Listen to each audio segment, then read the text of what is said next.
여러분 반갑습니다. 저는 경인교육대학교에서 근무하고 있는 미래학자 류청산 교수입니다. 광복 제75주년을 맞이하여 무언가 의미 있는 콘텐츠를 만들기 위해 저는 오늘 새벽에 집을 나와 쉬지 않고 완도 화흥포에 도착하여 배를 타고 노란 무궁화의 자생지인 소안도로 들어갔습니다. 그런데 이곳을 오가는 배가 태안호, 민국호, 만세호라는 이름을 가지고 있다는 사실만으로도 새벽 운전의 피로를 확 날려버리기에 충분했던 것 같습니다. 소안항에 도착하자마자 오랑리로 이동하여 노란 무궁화 촬영을 끝내고 소안 항일운동 기념관으로 이동하여 드론 촬영을 시작하였습니다. 그런데 여기서 귀한 분을 우연히 만나게 되어 즉석 인터뷰를 할 수 있었답니다. 잠깐 이분을 소개해 드리자면 2020년 1월까지 소안 항일운동 기념사업회 회장을 역임하신 이대욱 선생님이십니다.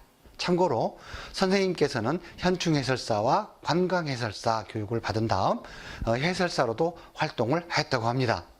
인터뷰 과정에서 말씀해 주신 항일운동의 성지 소안도, 노래를 품은 섬 소안도, 태극기의 섬 소안도, 노란 무궁화의 자성지 소안도란 말이 아직도 생생하게 기억에 남아 있습니다.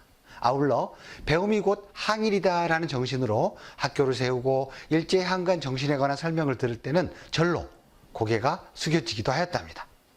그럼 지금부터 질문과 답변의 형식으로 제가 궁금했던 몇 가지를 선생님께 시나리오 없이 여쭤보고 답을 들어보는 시간을 갖도록 하겠습니다. 첫 번째 질문입니다.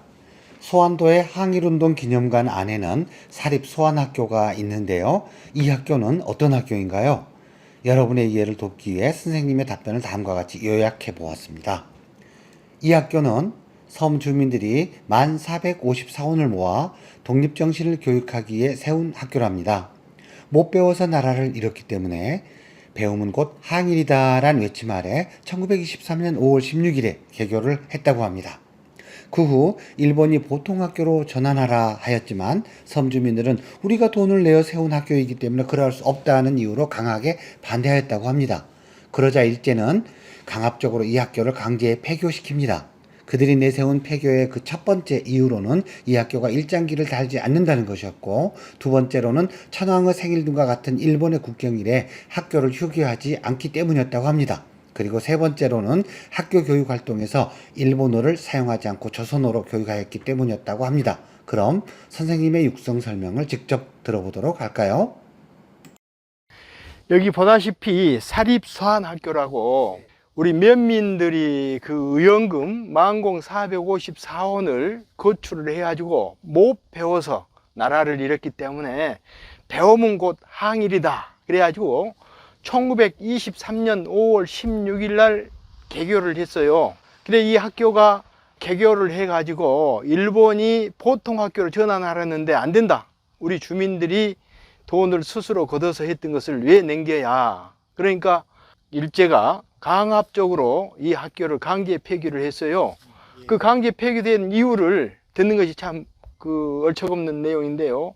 일제시대 때 여기 이 학교 운영자들은 일장기를 달지를 않았어요.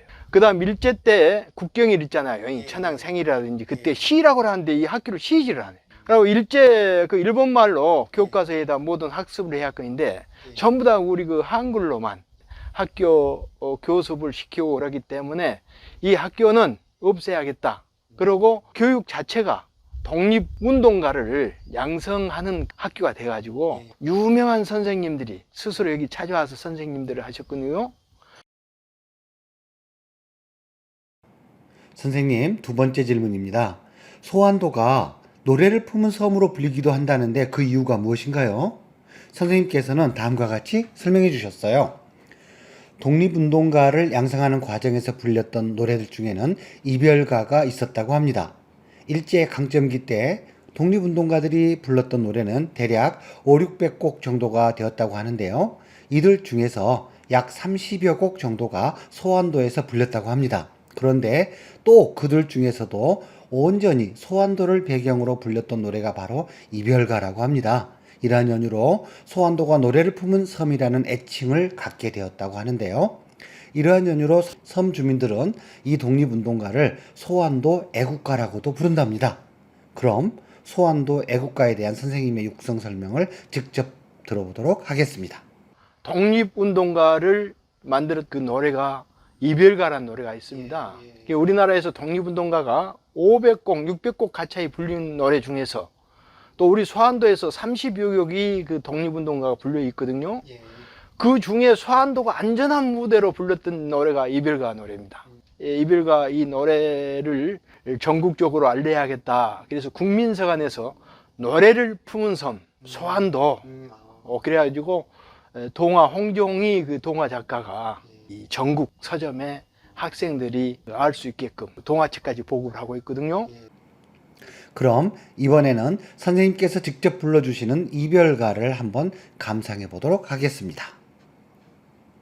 떠난다 떠나간다 나는 가노라 새혼의 꽃동물을 남겨두고서 쌍죽에 맺은 마음 굳고 있건만 내 분을 못 이겨서 나는 가노라 임향한 일편단심 변치 마시오 이러면서 그 4절까지 노래가 있어요. 그래서 이것은 소환도 애국가다. 선생님, 그렇다면 어떻게 해서 이 학교가 항일운동의 중심이 되었나요? 선생님께서는 이렇게 설명해 주셨습니다. 일제가 학교를 폐교하려던 당시 이 섬에는 천여 가구의 약 6,000명 정도의 주민들이 살고 있었다고 합니다. 이들 중에서 800여 명이 실명으로 폐교의 부당성에 관한 탄원서에 서명하게 됩니다. 그 당시에 실명으로 집단 행동에 참여할 경우 무거운 형벌을 받을 수 있어 함부로 나서기가 힘들었던 시기임을 고려한다면 대단한 저항이었을 것으로 충분히 생각됩니다. 이들 중에서 주동제로 몰려 더 심한 고초를 받은 89명들 중 21명이 현재 국가로부터 독립유공자로 인정받아 이곳 기념관을 지키고 있다고 합니다. 이 사립학교를 강제 폐교는 부당하다. 그래가지고 전체 면민이 그 당시 한 6,000명이 됐었는데요. 혼 한 1,000호 정도 됐는데 800명이 자기 신분을 정확하게 밝히면서 탄원서를 제출을 했어요. 일제시대 때 함부로 진정을 못했어요. 직결처분하게 해가지고 그 권장 처분해서 됐는데 내 신분을 정확하게 밝히면서 그 반대 운동을 격렬하게 했기 때문에 불령선인이 이 소환도는 800명입니다.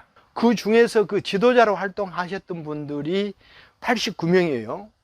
89명 중에 국가로부터 소원받는 분이 한 40여 명 됩니다만은 그 중에서 심사에 그 넘어가신 분들이 금년 3월 1일 날 한 분이 더 추가돼서 21명이 국가로부터 독립유공자로 소원받는 분이 있어가지고 전국 맨 단위에서는 가장 많은 그런 애국 선열들이 계시고 또 경상도 그 안동에가 많이 있는데 거기하고 거의 숫자하고 막먹. 소환도는 애국지사가 800명이요. 거기에 그 지도자로 항일운동가로 활동하시는 분들이 89명이고 국가로부터 소원받는 분이 21명이어야 되니 이거 대단하잖아요. 이번에는 이대욱 선생님께 태극기에 관한 질문을 드려보았습니다. 선생님, 이곳으로 오는 길에 보니 집집마다 태극기가 걸려있는 것을 보았는데요. 혹시 특별한 이유라도 있는 건가요? 이 질문에 대해 이 선생님께서는 다음과 같이 설명해 주셨습니다. 폐교를 막기 위해 실명으로 탄원서를 제출한 조상들의 독립정신을 잊지 않기 위해 소환도의 모든 가정에서는 2013년에 태극기의 섬으로 선포한 후부터 지금까지 하루도 거르지 않고 1년 365일을 태극기를 개양하고 무궁화를 심어 가꾸고 있다고 합니다. 제가 새벽에 집을 나와 이곳 소환도에 온 보람을 느끼게 해주는 순간이라 아니할 수 없겠네요. 집집마다 태극기를 다 360일 달고 있잖아요. 그 이유는 천호 중에서 어느 집에 애국자라고 할아버지들이 활동을 안 했던 분이 없잖아요. 다 그 분을 생각해서 애국자의 섬이라고 하는데 우리가 지금 현재 할 수 있는 일은 후손의 입장에서 무엇을 해야 할 것인가. 그래서 나라 사랑하는 태극기를 우리 자비로 전부 다 이 개항을 하자. 그래서 365일 2013년도 태극기 섬을 선포한 이후에 계속 하루도 내린 것 없이 이렇게 태극기를 달고 있고, 이번에는 이대욱 선생님께 무궁화에 관한 질문을 드려보았습니다. 선생님, 배에서 내려 이곳까지 오는 도로변에 무궁화가 참 많이 심겨 있는 모습을 보았습니다. 특별한 이유가 있나요? 여러분들의 이 섬에 대한 이해를 돕기 위해 이 질문에 대한 답변을 정리해보면 다음과 같습니다. 소환도는 항일의 섬이자 애국의 섬이요 태극기의 섬입니다. 뿐만 아니라 노란 무궁화의 자생지이기도 합니다.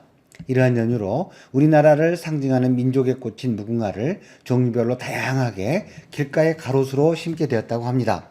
특히 노란 무궁화가 추위에 다소 약하긴 하지만 바다에서 불어오는 바람과 병충해에 강하다는 강점이 있어 노란 무궁화를 섬의 상징식물로 지정하여 체계적으로 잘 가꾸어 전국에 보급해 볼 생각까지 가지고 있다고 합니다. 아울러 우리나라의 국민 여러분들께서 독립운동의 순례 답사길로 편안하게 이용할 수 있는 섬을 만들기 위해 노력하고 있다고 합니다. 그럼 이대욱 선생님의 설명을 직접 한번 들어보도록 하겠습니다. 우리 민족은 나라꽃이 무궁화라 하는데 지금 세계적으로 무궁화가 한 200종이 넘습니다. 근데 그 중에 노란 무궁화가 우리 그 소환도 오랑리 치끝이라고, 거기가 원산지예요. 원래 자생지입니다, 거기가. 그래서 우리 소환도는 애국자들이 많이 있는 항일의 섬이고, 또 그 애국자들을 선양하게 해가지고 나라 사랑하는 태극기를 365일짜리 태극기의 섬이고, 그 다음 민족의 꽃인 무궁화를 전체 많이 심어서 정말 민족의 섬이 될 수 있게끔 무궁화 섬이 되자.